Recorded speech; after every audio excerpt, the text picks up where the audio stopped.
I just completely forgot my question. I'm sorry. Sure. We'll get back to it, yep.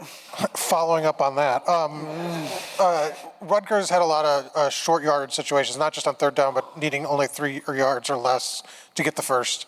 On those, is there, and especially when they're running on the interior kind of consistently in those situations, is it less about scheme and more about kind of toughness and physicality up front? I mean, is there a limit to what scheme can do when they're just constantly just running on the inside to only need a yard or two? Yeah, I think there's a combination of both, right? There's ways to take away where the ball is being directed, and there's other times that, you know, you feel really good about the number of hats that you have compared to that they have, and then it's technique and fundamentals from there, toughness, mentality, you know, that we preach throughout the week. So I would say a combination of both those things. And what did you see kind of on the tape, you know, where the breakdowns happened, because they converted a lot? Yeah, absolutely. I would say a combination of both, right? There's times that we say, okay, hey, we feel really good about the defense that we're in, and we're able to limit them, and we've got to tackle efficiently, and we've got to be able to whip blocks and use our hands. And other times you say, okay, how could we call something to be able to get an extra hat, you know? And when you saw the stops, that's what happened. And when there wasn't, it was a breakdown of the other way.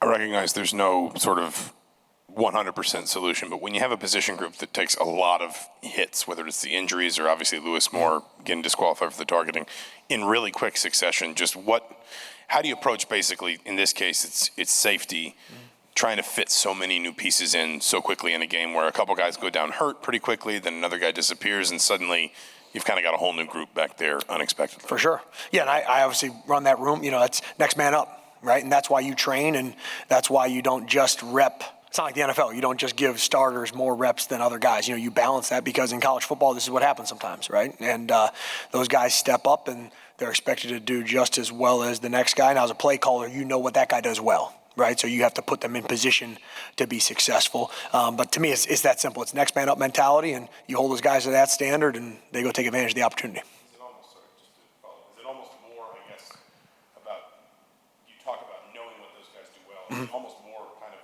on the coach at that point in terms of saying, I'll tweak my plan because he's better at That's right. that guy being better at that? That's right, for sure. Yeah, so I think, you know, we always think that way too. Okay, how's the game going? What are they trying to do to us? How do we put our guys in position to be successful? Okay, now you have a new face in that position, right? What does Amari do well compared to what you know was doing well? You know what I mean? There's one example of that. Or, you know, Jordan versus what Lewis was doing, you know, from there. So, and then you have to make sure it's tailored to there. It's not just, you know, take whatever scheme you like and smear it over every single guy, right? So same thing you could say from a guy that's a dynamic edge rusher versus a bigger body there, right? Okay, how do you put that guy in position to be successful? So, and we do a lot of, throughout the week, contingency planning for situations like that. Matt, obviously Rutgers was able to run the ball very successfully on Saturday. What were your evaluations like with the defensive line in particular, and linebackers too, in terms of what you saw on film from that? Yeah, to me it's technique, fundamentals, and fight. And in that game you saw some good examples of that, and you saw not as good examples of that, right? So what we do is we point out to show, hey, this is what we're capable of doing, us at our absolute best, and holding ourselves to that standard, you know? And then I'm honest with those guys too. If okay, hey, I got to make sure that you guys are in the best position to be able to be successful, right? And then it's their job to go play as hard as they can with mentality and with fundamentals, you know, from there. So got to beat blocks, got to tackle efficiently. You know what I mean? Like those are critical things to a team that's going to run the ball 55 times in a game, right? Is, okay, you have to keep them off schedule. If not, conversions can happen in easier situations, right? And then taking advantage of those third downs when, okay, you do have third and longer, you have to get off the field. With some of the secondary losses you had, felt like Amari Farrell kind of ascended into a larger role Saturday. How have you kind of seen him evolve so far throughout his first year in Bloomington? Yeah, he's a talented guy. He doesn't act like a freshman. You've seen him a lot on special teams. I think very, very highly of Amari, you know, and, you know, pleased with the way that he comes to work every single day. But he's got a bright future for sure. It seems like even though this is your first year here, that you and Noah Pierre have really established a really good connection. Whenever he talks about you, it's always in glowing review. Kind of with his injury, have you had any personal talks with him about kind of how he's going to impact the team going forward, and what were you kind of feeling with him when he went down? Yeah, for sure. My heart breaks for him. You know, obviously a guy who has been a leader here in his 6th year. You know, I hate that for him. My first thing is checking on his well-being, right? Making sure that he's okay, and if he wants food, to give me a call and I'll pick it up for him. That was the first thing that I said to him, and whatever he needs, I'm there for him.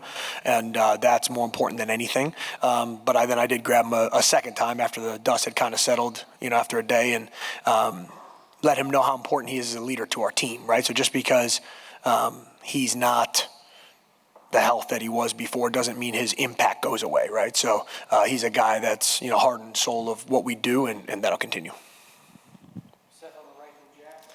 These were the types of questions that were asked a little bit more, I guess, week 1, week 2 of the season. But up to this point in the season, how do you feel like how would you evaluate maybe your own performance as a defensive play caller and just kind of the in-game adjustments and everything? Yeah, for sure. I think there's things that we've done well and things that we need to get better at, and that's, I try to take, like I said to you before, I try to take the emotion out of it and just say, hey, did it work? Did it not work? Are our guys in the best position? What are our teaching methods? And if there's a breakdown, going back to those, you point the thumb, not the finger, and you own it all. And you say, okay, hey, this is the things that we've done well and need to continue, and these are things that we have to get better at. So I'm not trying to give you a runaround answer, but that's just being real from that standpoint and just being objective. And we work our butt off to put our guys in the best position. Yeah, with Penn State's defense, I understand you're not coaching against them, but just as a defensive guy, I'm curious what you've kind of seen from them and how they've been able to be so successful. They're, towards the top of the country in points allowed and things like that. For sure, yeah, they're talented, and then they've got a good scheme too. So I've known Manny Diaz for a long time. When he was at Mississippi State, was fortunate enough to spend a little bit of time down there, and he was gracious to have me come say hello to him. And when I was at Duke, he was at Miami. So we've gone against each other at times, and but I have a lot of respect for Manny and what he's been able to do. But definitely one of the best in the country. Matt, just a quick question about: did you see a more disciplined defense this week than the week before? Were you more pleased with that aspect of it? And then number two, how much have some of the problems this year been caused by the fact that you've got so many young guys or new guys on the defensive side of the football? Mm-hmm. Yeah, great question. You can't take away plays, right? But that 80-yard run was not a disciplined moment, right? And then a missed tackle opportunity. Besides that play, I did think there was a higher level of discipline, But you can't take that away. It's got to be every single snap for the duration of a game.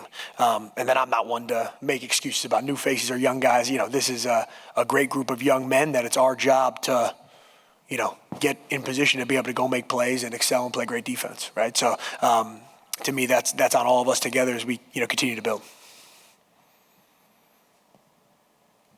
Hey, Matt, over here, just in terms of Penn State's offense, what do you see from them? How explosive do you see them? Yeah, they're explosive. They've got a quarterback that has talent. They have running backs that, have shown a bunch of talent. They have receivers. They have tight ends, the line. They've got every piece, and they've been able to score a bunch of points on a number of teams, and, last year saw them face-to-face, obviously when I was at Ohio State, at Penn State, and that was a fourth quarter game, and they were able to, create some explosive plays in that game. So that's, I've seen it firsthand, and I got a lot of respect for these guys. You mentioned earlier the 80-yard run from Wimsatt. After Akron, there was a lot of talk about limiting the QB run, kind of all that stuff. Do you feel like you've made progress in that regard? I'm pretty sure Wimsatt, outside of that run, had like 15 for 63. So whether it's inside of structure, outside of structure, how do you feel like you guys have kind of improved in that regard? Yeah, it's the results are the results, right? So that run can't happen. So my answer would be it's not good enough, from there. Has there been a focus point, and there been times that it's been better? Yes. And then you look at the designed quarterback run versus scrambles and, run situations, pass situations, we evaluate all that together. But it's got to be better than it is.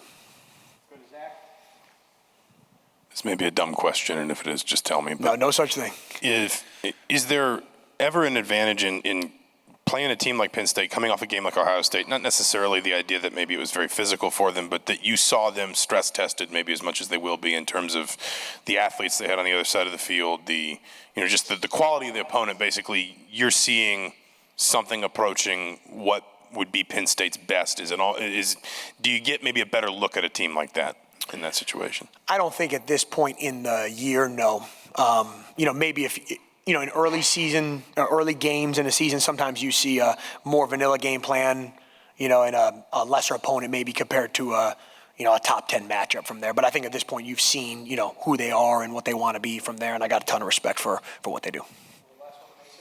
This might be a question better asked by Zach since he asked it to Tom, but kind of on the premise of the targeting penalty, do you think that there could be some sort of system where there's kind of a less severe penalty for certain instances of targeting versus others, kind of like a flagrant 1, flagrant 2 system? Yeah, I mean, you're talking about judging intent, right? And that's, of course, as a defensive guy, I totally respect the intent of the rule and understand why it is what it is. That's a situation where there's not malintent. A guy's going to make a play, receiver ducks down last minute. We talk a lot about, like a baseball player, strike zone of where we should tackle and things like that, right? And we coach that really hard. But yeah, it's unfortunate in those situations when a guy's trying to make a routine play and that happens. So I totally respect the intent of the rule and, from that standpoint, but I see it from the other side too. Thanks, guys.